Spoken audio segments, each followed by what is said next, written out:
அனைவருக்கும் வணக்கம்.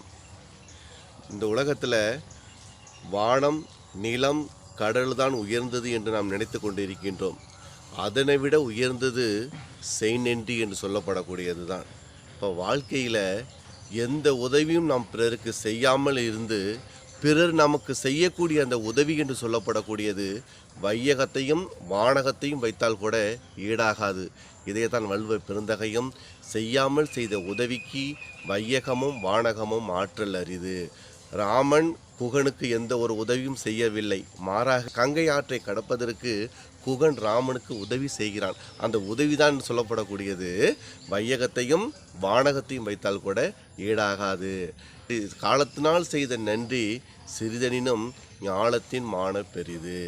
உரிய காலத்தில், அதாவது ஆபத்து காலத்தில் ஓடோடி சென்று இந்த உதவி செய்கிறான் இல்லையா, அந்த உதவிக்குன்னு சொல்லப்படக்கூடியது எதனை விட உயரமானது அப்படின்னு பார்த்தோம்னா இந்த உலகத்தை வைத்தால் கூட ஈடாகாது. எந்த உதவிக்கு? ஆபத்து காலத்தில், உரிய காலத்தில் ஒருவன் செய்யப்பட்ட உதவின்னு சொல்லப்படக்கூடியது இந்த உலகத்தை வைத்தால் கூட ஈடாகாது தான். அடுத்த உதவி கைமாறு கருதாமல் செய்யக்கூடிய உதவி. இந்த கைமாறு கருதாமல் செய்யக்கூடியது எதுன்னு பார்த்தோம்னா மழை ஒன்றுதான். வேண்டியவன் வேண்டாதவன் இன்னார் இனியார் என்று பாராமல் அனைவருக்கும் இந்த மழை என்று சொல்லப்படக்கூடியது பெய்கின்றன.